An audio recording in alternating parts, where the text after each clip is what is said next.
Hello and welcome to GameSack. We're back talking about more random fighting games this time, and we're not limiting it to 16-bit fighters. Yeah, like we did last time, which was cool. We tried to do it again this time, but it's getting harder and harder. Plus, I wanted to talk about some 3D fighting games, so we decided to broaden our horizons and venture into 32-bit areas. Ooh, yeah. So, you've got a 3D fighting game to start out with, actually, Awesome. So let's get to it.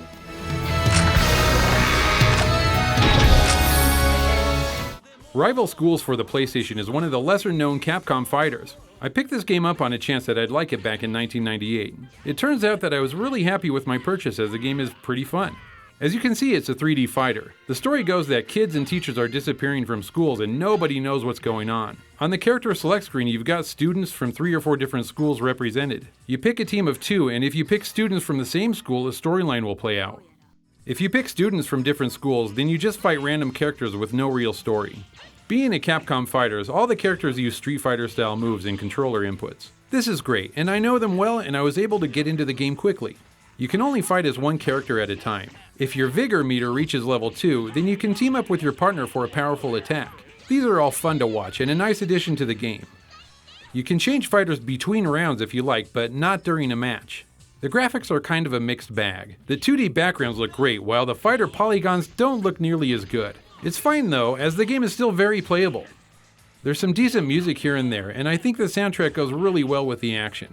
This game was released with 2 discs. The first disc is a straight port of the arcade. Disc 2 is an evolution disc that added a bunch of new modes and more fighters to choose from. This really is a fun fighter, so check it out if you can.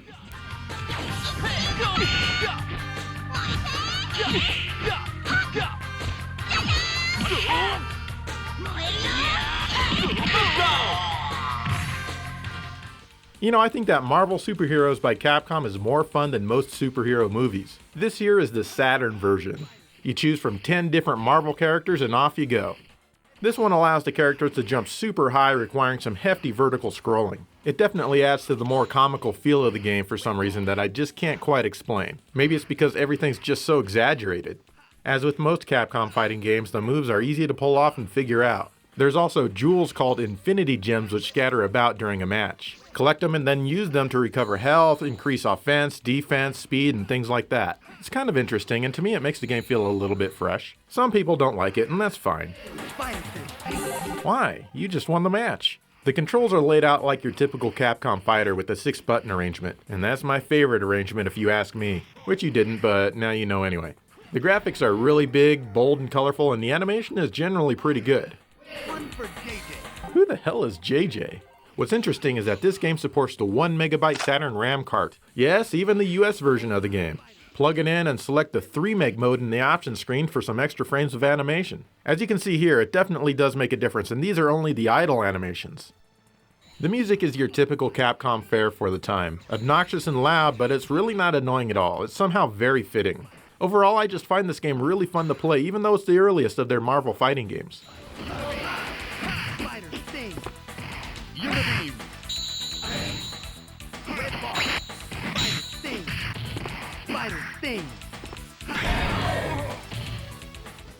Guilty Gear by Arc System Works is a 2D fighting game released on the PlayStation in 1998. It's a weapon-based fighting game that has a dash of samurai showdown action and character designs that have a sprinkle of Darkstalkers. This was released at a time when 2D fighters were stagnating, and it was like a breath of fresh air. It has a lot going for it. For one, it has awesome fighters to choose from. Each one has a unique feel to them, and they have a large inventory of moves that are easy to pull off. Controlling your character is nearly effortless, as everything is very responsive. Secondly, it has some really nice hand-drawn backgrounds and character sprites. And of course, it still has one of the best soundtracks to a game ever. It's a perfect marriage of heavy guitar and synth. I still listen to this soundtrack regularly. And finally, there's not a huge plotline here, so you're pretty much gonna just be fighting. The game isn't perfect, but it's damn near close. The only problem that I have is the animation is somewhat choppy and isn't as smooth as most 2D fighters of the time. It's easily forgiven though, as everything else about this game is purely enjoyable. It's really hard to believe that this whole game was conceived by one person. Daisuke Ishiwatari, from what I understand, drew the artwork, composed the music, and designed the game by himself. As you may or may not know, Guilty Gear has spawned many sequels, and I hope to be able to talk about those in future episodes. This game is an experience not to miss, so find it if you can and enjoy.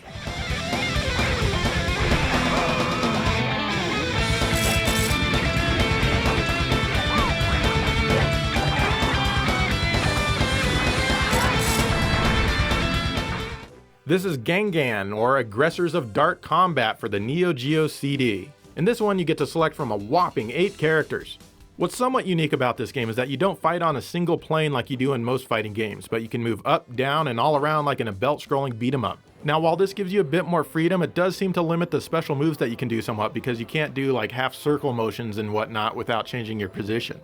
Also, sometimes members of the crowd will come by and drop weapons for the fighters to use. I don't know why, but these are damn hard to pick up. It can be done, it's just tough. The control is adequate. You have 2 attack buttons as well as a jump button, which is to be expected in a game where you can move all around. You can also grapple your opponents like in wrestling, but I was really never able to get the hang of this. The graphics are pretty good with nice colors and cool details like a subway train pulling up just to watch you fight.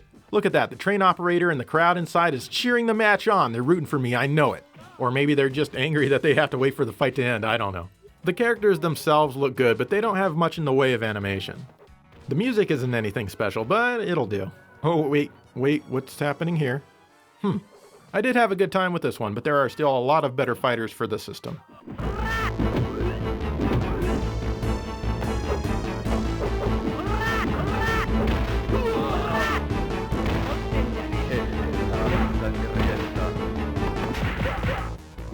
Supera VG, or Super Variable Geo, on the Super Famicom is a fun Street Fighter ripoff starring all-female fighters with a funny storyline.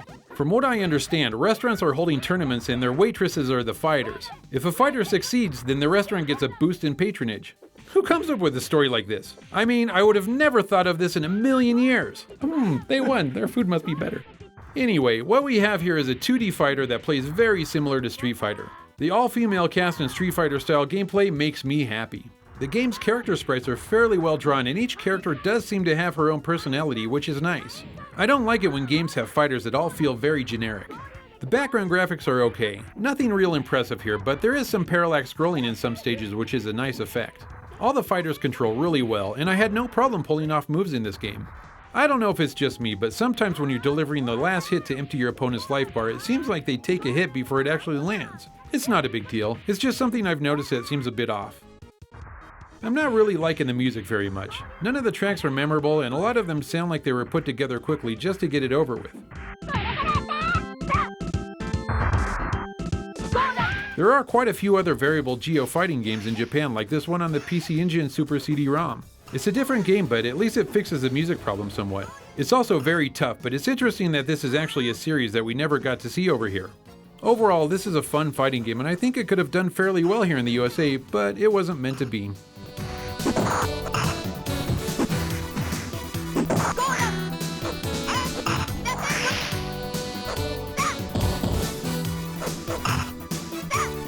All right, and those are some great fighters for you. At least I thought so. Yeah, I thought so too. I had a lot of fun playing what we've done so far. So yeah, but we've got some series coming up next, some really big ones. So settle in, get some popcorn, because we're going to go through every game of these series. Coming up. Well, not every game. Well, most a lot of them. The ones that we own. How about that? There we go. All right, let's take a look.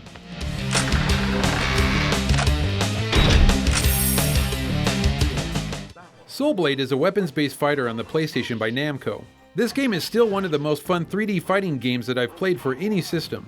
To start off, it has one of the best CG intros to a video game ever. It's still really cool to watch nowadays and holds up rather well thanks to the great visuals and the cool song. Speaking of holding up rather well, the graphics in this game are still decent looking. Sure, it's rough around the edges, but it still has lots of atmosphere to its backgrounds, and the characters look pretty good. The music is also very good. In fact, it's one of the better soundtracks to a fighting game. It's filled with classical music with both Western and Eastern styles.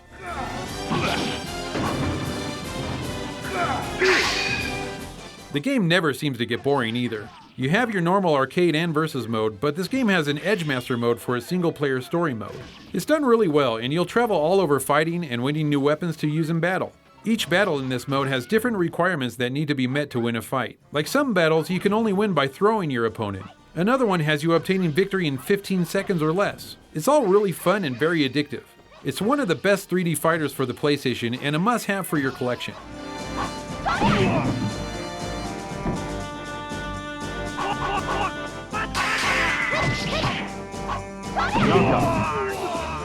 Soul Calibur was a launch game on the Dreamcast in 1999.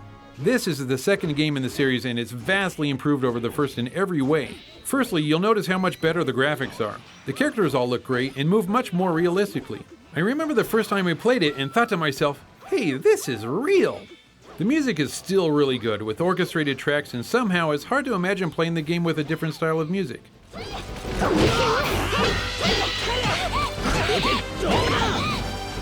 Edgemaster mode is here, but this time it's called Mission Battle mode. This is my favorite part of the game, with a fleshed out story that's fun and interesting to read. Probably the best new feature this game added was the ability to run around your opponents. Sure, the first game let you sidestep, but this time you can actually run around them and position yourself wherever you want. This adds much more strategy to your battles and it feels great. Soul Calibur is what a good sequel should strive to be.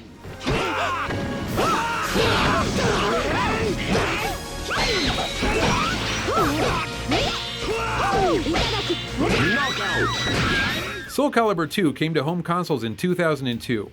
As to be expected, this game came to all three major systems at the time. A lot of the footage in this review is from the Xbox version, which was actually in 720p, but only in 4:3. The widescreen footage is from the GameCube in 480p. The best part was that each system had one fighter that was unique. So the PS2 got Heihachi Mishima from Tekken, the Xbox got Spawn, and the GameCube got Link. I owned all three platforms at the time, and I'm pretty sure you guys can guess what version of the game I bought. Link just seemed to be a natural fit for this game. He has the Master Sword and some of his secondary weapons such as the bow and arrow, bomb, and boomerang. It was so cool being able to play as Link. He controls really well and it's just fun to play as him. Again, Namco did this version right as it refined some of the gameplay techniques. This version makes running around the levels a breeze and the control makes fighting very enjoyable. The characters look better than the Dreamcast version, as do all the backgrounds. And of course the music is just as good as previous games. I'm pretty sure this is my favorite version of Soul Calibur. The inclusion of Link was brilliant, and I'm still kind of in awe that Nintendo let this happen at the time.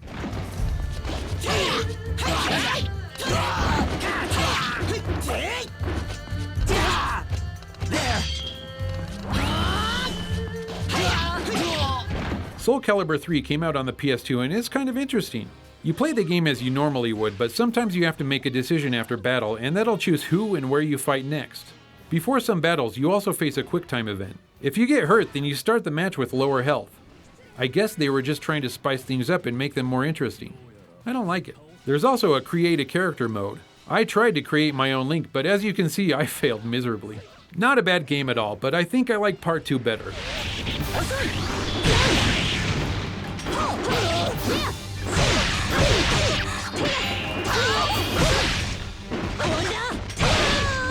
And of course, Soul Calibur 4 came out on the recent generation systems. This is the Xbox 360 version. Look how nice and shiny it looks. This one has a soul gauge that changes color when you block attacks. And of course, it has Star Wars characters for some reason. I don't know, it's not bad, but I found it kind of hard to keep my interest in this one. They also have a Soul Calibur 5, but we haven't been able to play that one yet.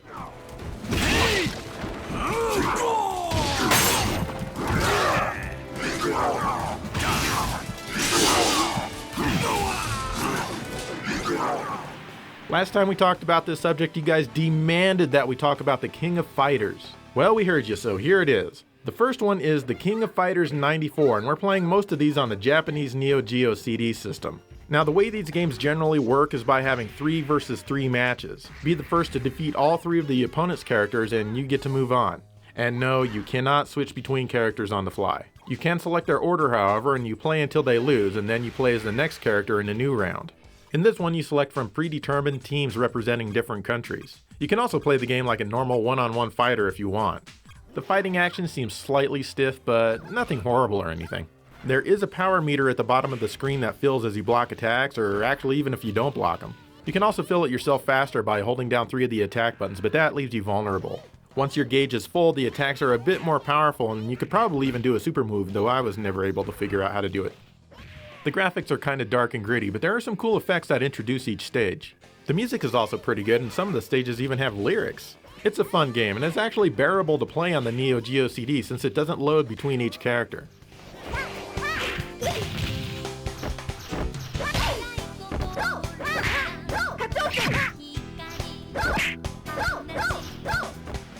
The next year we got the King of Fighters 95. This one allowed you to create your own custom teams out of the 24 available characters. This was definitely a welcome addition to the series. Now, as far as I can tell, the controls and the character sprites haven't changed at all. It does have new backgrounds and new music though. It was definitely nice to see the series going in the right direction.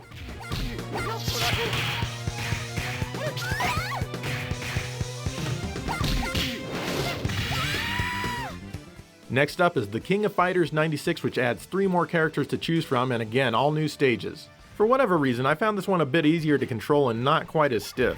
All of the character sprites seem to have been redrawn as well.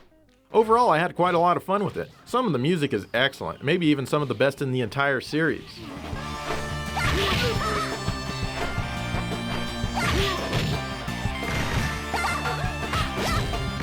Like the previous game and every other successive game that appears on the Neo Geo CD, this one loads between each character, which can make each bout seem like an exercise in tedium. But otherwise, this is a great game, and I never felt overwhelmed by a cheating CPU opponent like I sometimes do in other SNK fighting games.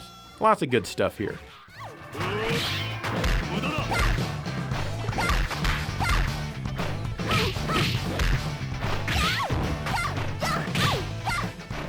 Alright, the King of Fighters 97 obviously came next. 29 characters are now at your disposal. You can now choose between Advanced and Extra modes. Advanced plays more like King of Fighters 96, but the power gauge works differently and you can have up to 3 of them. Extra mode plays like the King of Fighters 94 and 95 and uses the standard power gauge. I think I like Advanced mode a little more, but the new power gauge is still kind of weird. Everything else plays fine though.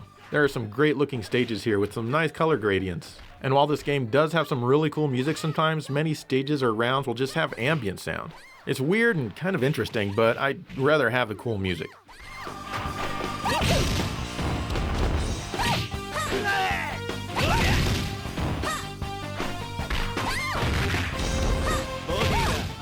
Here's the King of Fighters 98.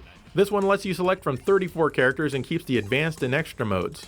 I really can't tell much of a difference over the previous year with this one other than some graphical changes. I'm sure there's some tiny nuance about how the power meters work that's changed, but this keeps up with the great graphics and music and fun fighting action.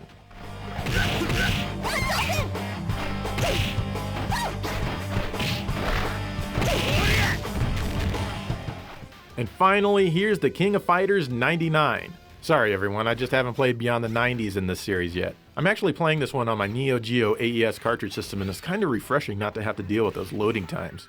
Needless to say, I like this game a lot for the most part. Here you select 4 characters to be on your team. The 4th one is called a striker and basically comes in for brief attacks, but you never actually play as them. The Advanced and the Extra modes from the previous games are gone.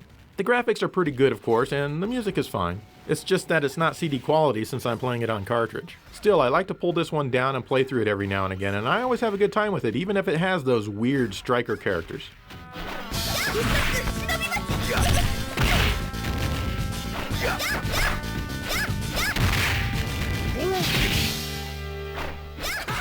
Justice League Task Force on the Super Nintendo is a fighting game based off the comic of the same name. It turns out that Darkseid has invaded Earth and taken over a military base. It's up to you and whatever hero you choose to defeat Darkseid. Basically, to make a fighting game, the developers had Darkseid make robots that resemble other members of the Justice League. The story isn't really deep, and that's fine. Save that for the comic book and leave the action to the fighting game. The action is pretty solid. It controls well, but there are times when I feel that punches or kicks that I've thrown don't hit when they should have hit. It's a small gripe, as the game is still fun to play. As with all good fighting games, ripping off Street Fighter moves is a good idea, and in reality, I don't see any other way to make a good fighting game that feels solid. All of the fighters look good and they've been drawn really well. I'm not sure why they gave Superman long hair, but whatever. There's not much in the way of music here, but what music there is feels right for the game. It definitely could have had better music for sure, but this is okay.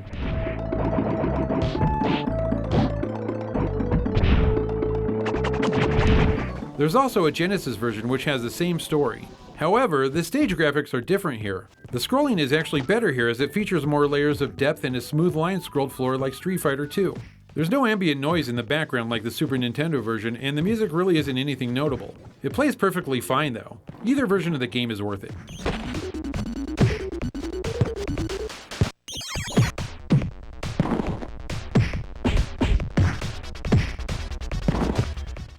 Dead or Alive on the Saturn is a 3D fighting game by Tecmo. This was released in Japan only, but it did come out in the US on the PlayStation. According to series director and producer Tomonobu Itagaki, the Saturn version is the definitive version of the first game. But to be honest, I've never really been that enamored with it, even back when it was new. It obviously uses the same engine as Virtua Fighter 2, but it changes things around a bit. Outside of the ring are zones where if you land on them, you'll shoot up into the air and lose a little bit of your life bar. You also have a grab button instead of Virtua Fighter 2's block button. There's only 8 characters in the game and it's easy to plow right through it. In fact, I can beat the game on normal with very few problems simply by tapping in the direction of my opponent and quickly pressing the B and C buttons. That's my personal definition of a button masher. Yeah, I know, I wouldn't be able to do this against a good human opponent, but as a single player game, there's no strategy needed at all. The graphics are okay, not as good as Virtua Fighter 2 on the same system, but at least everything is fast and responsive. The music is fairly good though. Still, it's just not a tremendously exciting game.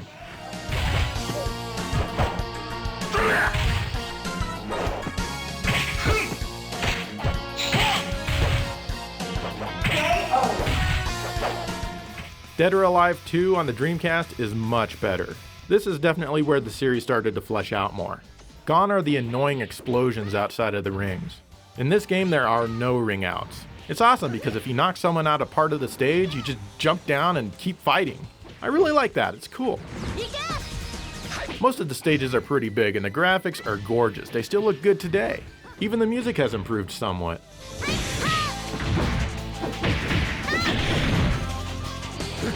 And of course, there's still plenty of panties to see for you pervs out there. I can still plow through the game using pretty much the same techniques as the first one, but this one might be a hair more challenging. It's a very thin hair though. There's only 1 round per match, and you only play through 7 rounds in the story mode, despite there being well more than 7 stages in the game. There's also a team battle which plays similar to the King of Fighters, where you select your team and fight other teams. Tag mode is similar, but you can only have 2 members on your team, but you can switch back and forth between them at any time. You can also team up to deliver some pretty kick-ass damage. Unfortunately, both team and tag modes take place in one boring stage. This is a good game, but it's still really easy in single player.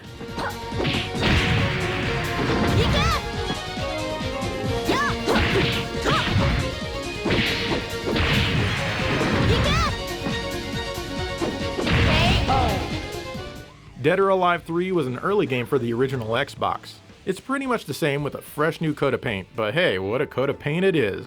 You've got better textures, more detailed environments, and even 16:9 widescreen. The music is pretty good too, but it has a few tracks from Aerosmith for some reason.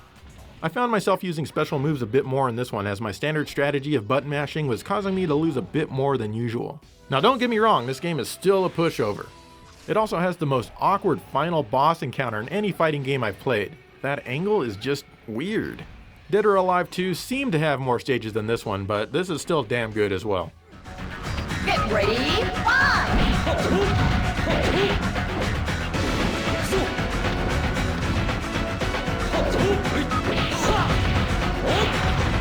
Dead or Alive 4 is almost just an HD upgrade of Part 3. Well, it's more than that, but not too much. This is the Xbox 360 version.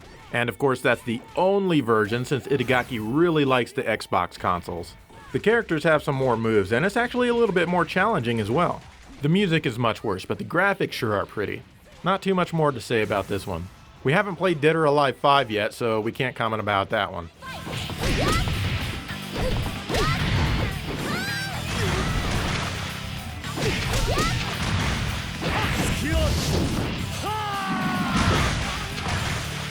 And there you go, more fighting games for you. I kind of liked not having to limit ourselves to a particular generation. Yeah, I did too. It made it a lot easier for us to choose games to play. Yeah. You know, but there was a lot of games that I did play that I didn't pick for this episode. No apparent reasons, you know, it's just because I Wait, this liked the episode's ones too better. long for you or something? Well, all our episodes are too long. Yeah. Just kidding, they're not. You know, I think people like our long episodes. I think so. But anyways, But anyways, what? yeah.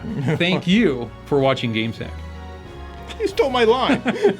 Somebody had to. You're taking your sweet time saying it.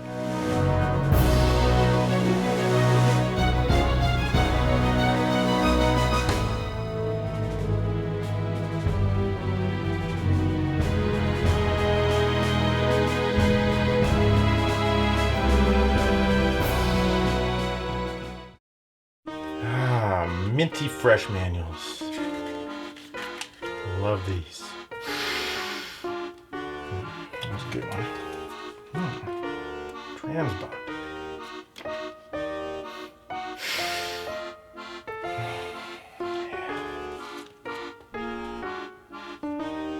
Treasure.